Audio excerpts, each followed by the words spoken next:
Olá a todos, sejam bem-vindos a mais um estudo do Evangelho segundo o Espiritismo, promovido pelo Grupo de Estudos Espíritas Isabel de Aragão. Hoje vamos analisar o capítulo 22º, intitulado Não separeis o que Deus uniu. E vamos de imediato à nossa apresentação.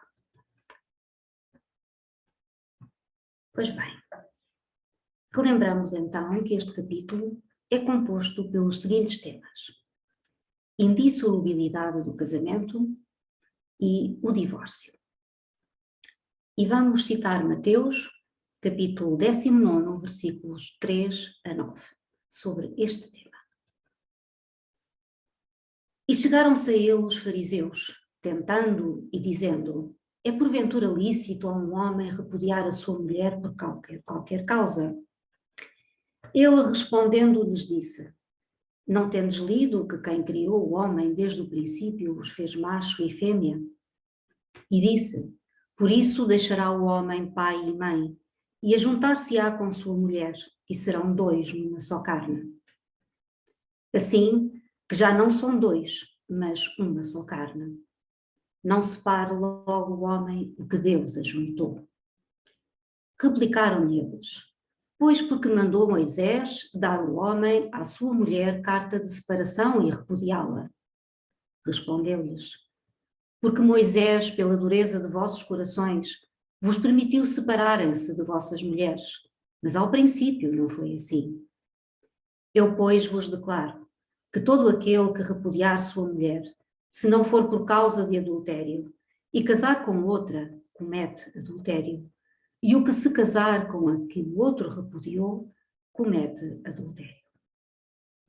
E Allan Kardec nos elucida: a não ser o que procede de Deus, nada é imutável no mundo. Tudo o que procede do homem está sujeito a mudanças. As leis da natureza são as mesmas em todos os tempos e em todos os países. As leis humanas, porém, modificam-se segundo os tempos, os lugares e o desenvolvimento intelectual. No casamento, o que é de origem divina é a união conjugal, para que se opere a renovação dos seres que morrem.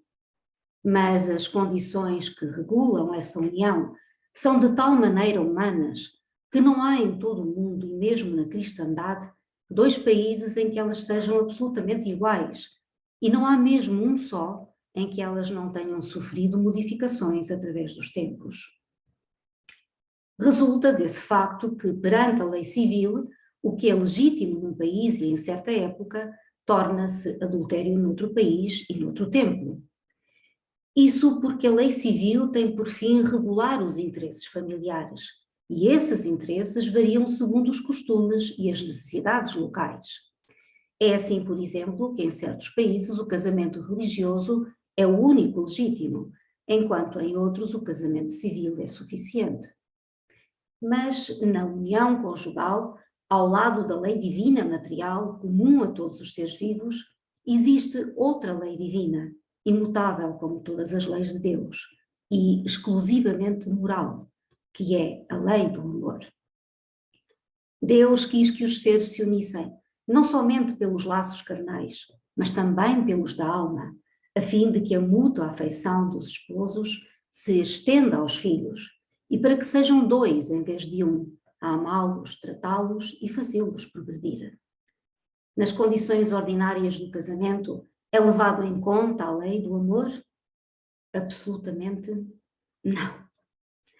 Não se consulta o sentimento mútuo de dois seres que se unem reciprocamente, pois na maioria das vezes esse sentimento é rompido.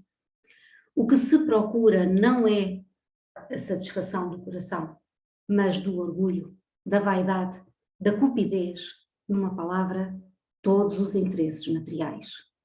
Quando tudo corre bem, segundo esses interesses, diz-se que o casamento é conveniente, e quando as bolsas estão bem equilibradas, diz-se que os esposos estão igualmente harmonizados e devem ser muito felizes. Mas nem a lei civil, nem os compromissos que ela determina podem suprir a lei do amor, se esta não presidir a união. Disso resulta frequentemente que aquilo que se uniu à força por si mesmo se separa, e que o juramento pronunciado ao pé do altar se torna um perjúrio, se foi dito como simples fórmula. São assim as uniões infelizes, que se tornam criminosas. Dupla desgraça, que se evitaria se nas condições do matrimónio não se esquecesse da única lei que o sanciona aos olhos de Deus, a lei do amor. Quando Deus disse, serão dois numa só carne, e quando Jesus advertiu, não separa o homem o que Deus juntou, isso deve ser entendido segundo a lei imutável de Deus, e não segundo a lei instável dos homens. A lei civil seria então supérflua, e deveríamos retornar aos casamentos segundo a natureza?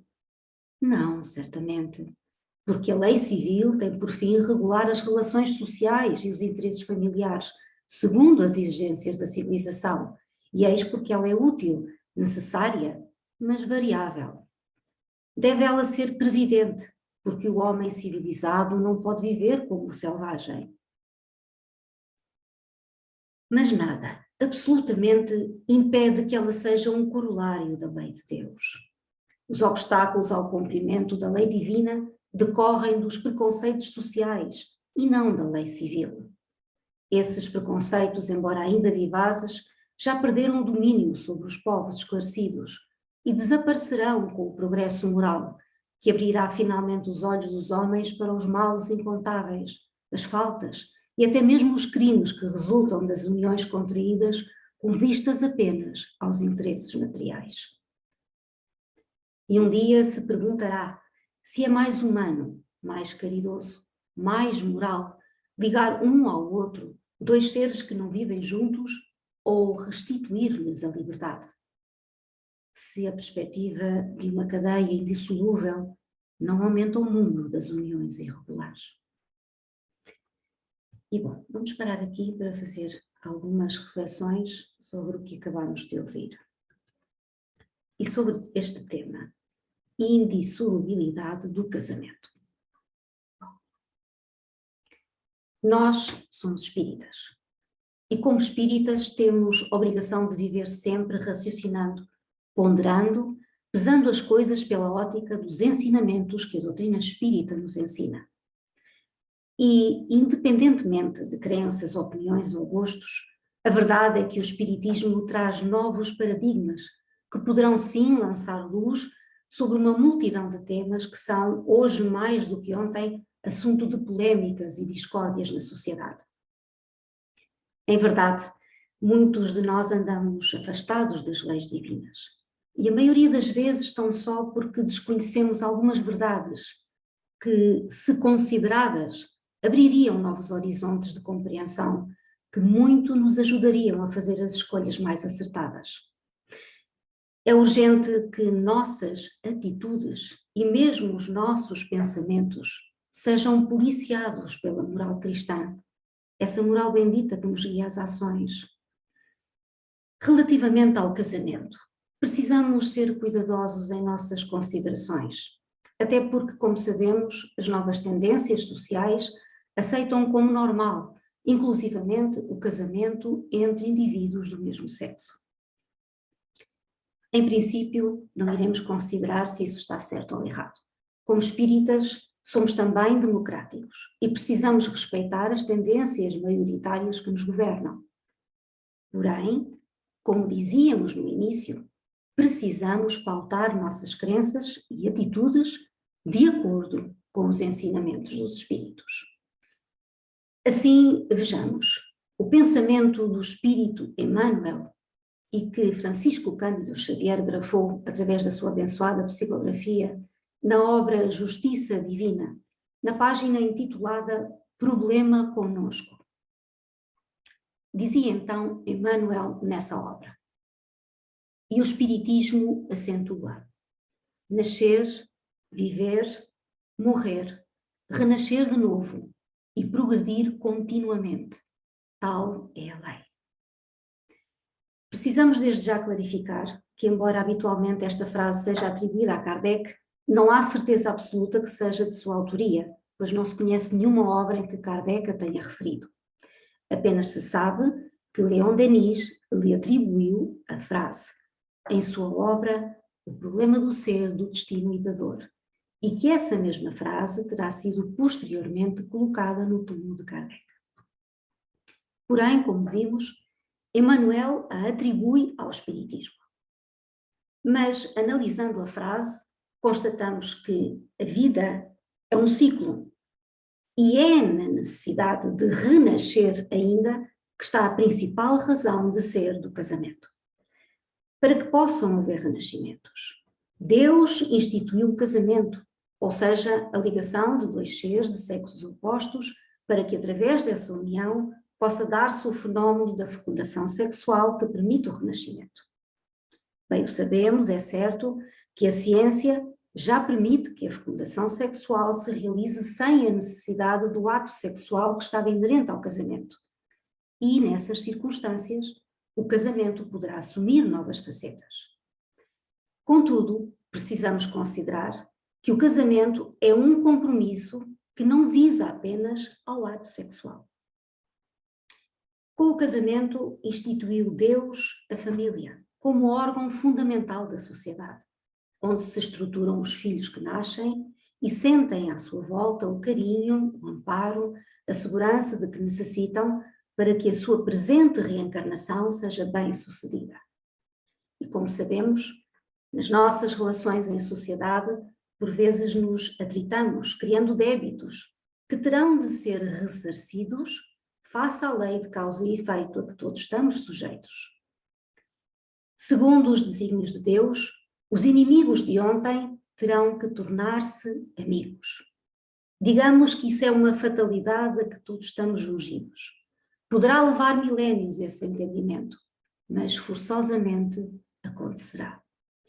Então Deus, na sua infinita misericórdia e sabedoria, coloca no seio da família os desafetos de ontem, para que estes, através dos laços consanguíneos, mais rapidamente se aproximem uns dos outros, esquecendo as mágoas antigas.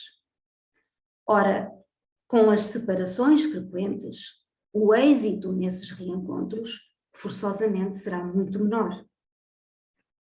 Bem sabemos que abundam em nossa sociedade os casamentos que se realizam visando apenas interesses materiais, onde prevalece o orgulho, a vaidade, a cupidez, o dinheiro, etc.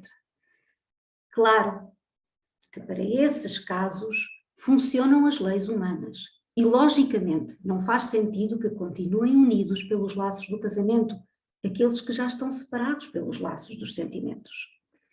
Nessas situações, os espíritos superiores vêm em nosso auxílio e nos elucidam, dizendo que aquilo que já está separado na terra, separado também está no céu. Os fariseus tentaram Jesus com suas insinuações acerca das leis que Moisés teria instituído. Mas a verdade é que, tal como nos alertava Kardec, as leis que regulam os casamentos variam de país para país, de época para época, e o que ontem não seria aceitável é hoje lei. Porém, devemos estar atentos às palavras sábias de Jesus, quando ele informa que nem sempre as coisas foram como então as apresentavam os fariseus, e que se alterações houve, isso se deveu à dureza de nossos corações. Hoje também vemos liberdades alicerçadas mais na insensatez do que na razão. Liberdades essas que permitem a dissolução do casamento como se este fosse apenas um vulgar contrato a prazo, onde os valores morais e da família são relegados para segundo plano. As leis humanas que regulam essas arbitrariedades são variáveis, mas as leis divinas que regulam a união conjugal, alicerçada na comunhão material e também espiritual, essas são invariáveis. No casamento, o que é de ordem divina é a união conjugal, para que se opere a renovação dos seres que morrem. Mas essa união conjugal só dará certo se tiver como base a lei do amor. E então, esses casamentos não se dissolvem nunca. Ainda apoiando-nos nos ensinamentos dos espíritos a respeito do casamento, vejamos o que nos diz André Luiz no livro Nosso Lar, Psicografia de Francisco Cândido Xavier. E ele nos diz: o lar é conquista sublime que os homens vão realizando vagarosamente. É templo onde as criaturas devem unir-se espiritual antes que corporalmente. O lar é como se fora um ângulo reto nas linhas do plano da evolução divina. A reta vertical é o sentimento feminino envolvido nas inspirações criadoras da vida. A reta horizontal é o sentimento masculino em marcha de realizações no campo do progresso comum. O lar é o sagrado vértice onde o homem e a mulher se encontram para o entendimento indispensável. E Allan Kardec, na questão 696 do Livro dos Espíritos, pergunta: qual seria o efeito da abolição do casamento sobre a sociedade? E a resposta dos Espíritos foi: o retorno à vida dos animais. O casamento é um dos primeiros atos de progresso nas sociedades humanas, porque estabelece a solidariedade fraterna e se encontra entre todos os povos, embora nas mais diversas condições. A abolição do casamento seria, portanto, o retorno à infância da humanidade e colocaria o homem abaixo mesmo de alguns animais, que lhe dão um exemplo das uniões constantes. Vamos continuar agora com o próximo tema e vamos falar sobre o divórcio. E nos diz Allan Kardec: o divórcio é uma lei humana, cuja finalidade é separar legalmente o que já estava separado de facto. Não é contrário à lei de Deus, pois só reforma o que os homens fizeram e só tem aplicação nos casos em que a lei divina não foi considerada. Se fosse contrário a essa lei, a própria Igreja seria forçada a considerar como prevaricadores aqueles dos seus chefes que, por sua própria autoridade e em nome da religião, impuseram o divórcio em várias circunstâncias.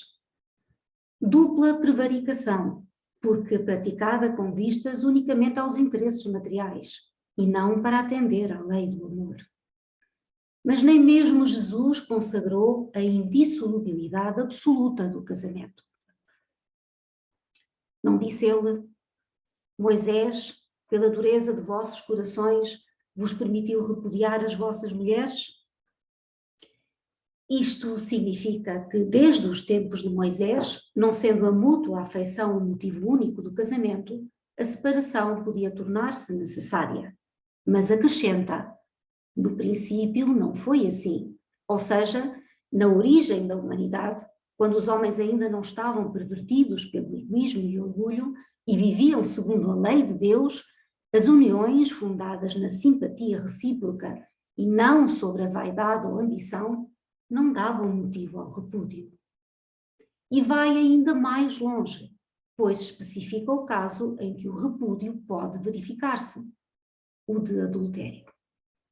Ora, o adultério não existe onde reina uma afeição recíproca sincera.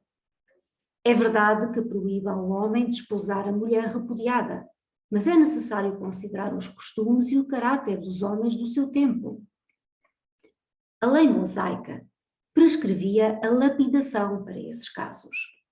Querendo abolir um costume bárbaro, precisava naturalmente de estabelecer uma penalidade que encontrou na ignomínia decorrente da proibição do novo casamento. Era, de qualquer maneira, uma lei civil substituída por outra lei civil, que, por sua vez, como todas as leis dessa natureza, devia sofrer a prova do tempo. E, concluído está aqui esta parte do nosso capítulo, vamos agora para as nossas reflexões finais. E é sobre o divórcio, então, que vamos falar. Pois. Ora, não condenar o divórcio não significa encorajá-lo.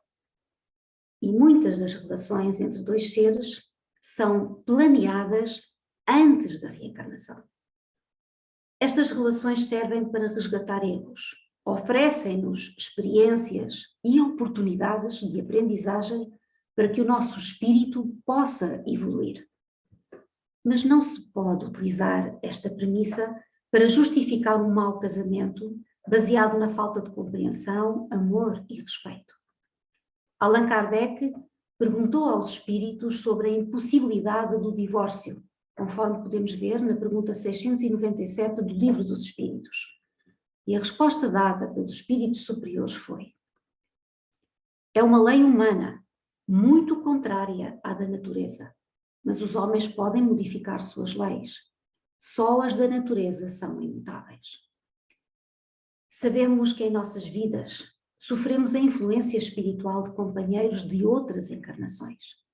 Esta influência pode ser uma grande ajuda ou também um processo obsessivo que pode levar à separação de um casal. Tudo depende das relações entre os espíritos envolvidos no mesmo relacionamento.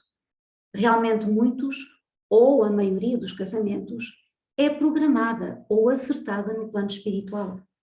No entanto, nos diz também Emmanuel que a maioria dos casamentos aqui na Terra visa reajustes, ou seja, são casamentos provacionais e certamente o relacionamento não será dos mais fáceis.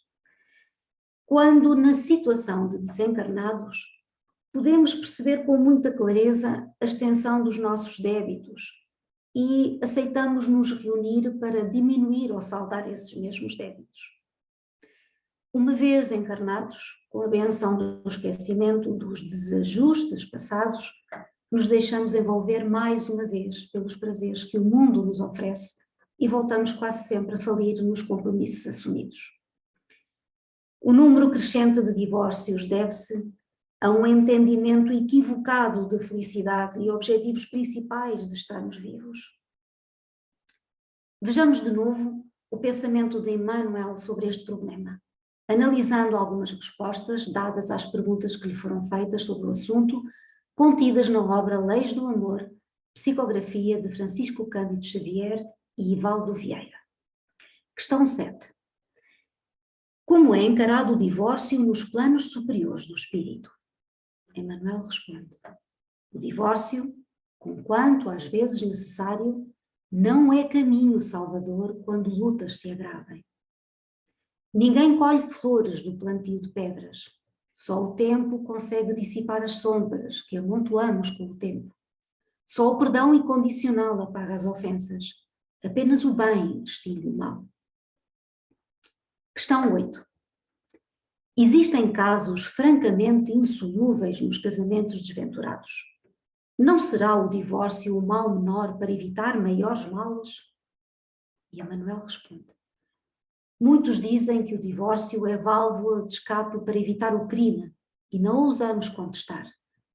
Casos surgem nos quais ele funciona, por medida lamentável, afastando males maiores, qual amputação que evita a morte, mas será sempre quitação adiada, à maneira de reforma do débito contraído. Questão 9. Por mais ríspidas se façam as lutas no casamento, é melhor permanecer dentro dele? Emmanuel: pagar é libertar-se, aprender é assimilar a lição. Questão 10. Quais são as piores consequências das ligações carnais desditosas, além daquelas que se apresentam nos sofrimentos das frustrações ou lesões emotivas? Emmanuel responde: é forçoso observar que da afeição sexual descontrolada surgem muitas calamidades para a vida do espírito, dentre as quais destacaremos, a par da fascinação ou do ódio nos problemas da obsessão, o suicídio e o aborto como sendo as mais lastimáveis.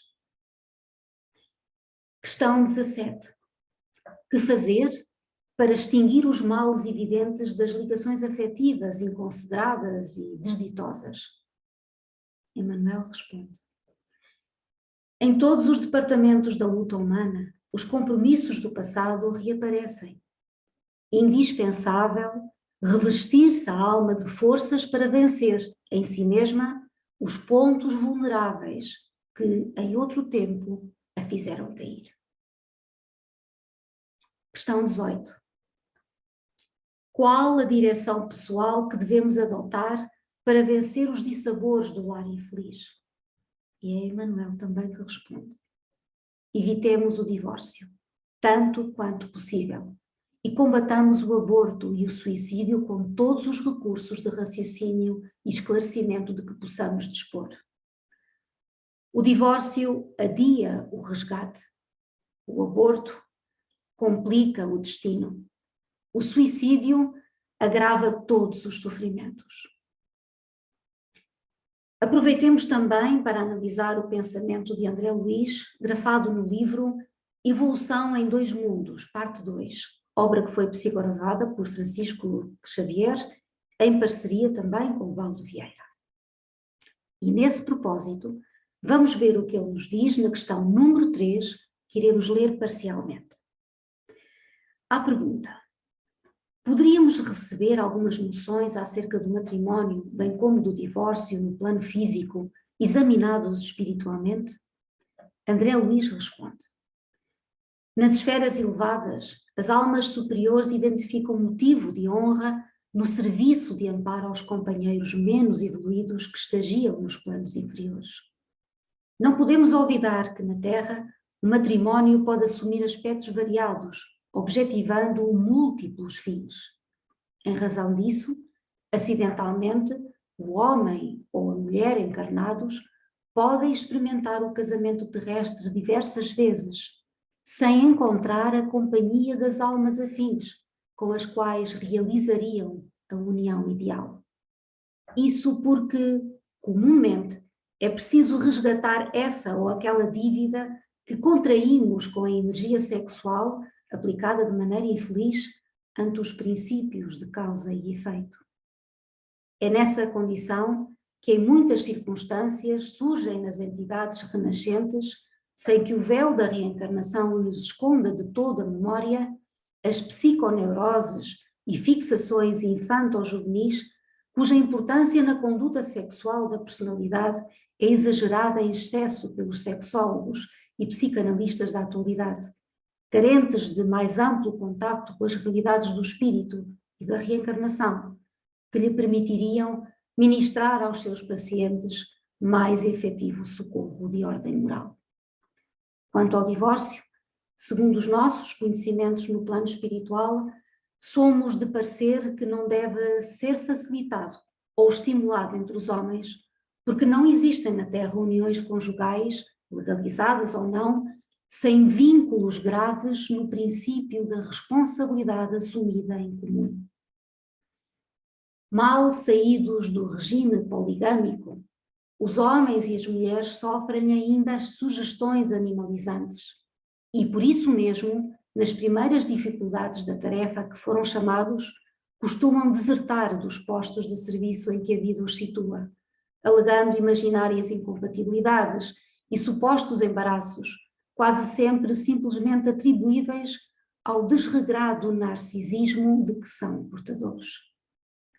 E com isso exercem viciosa tirania sobre o sistema psíquico do companheiro ou da companheira mutilados ou doentes, necessitados ou ignorantes, após explorar-lhes o mundo emotivo, quando não se internam pelas aventuras do homicídio ou do suicídio espetaculares, com a fuga voluntária de obrigações preciosas.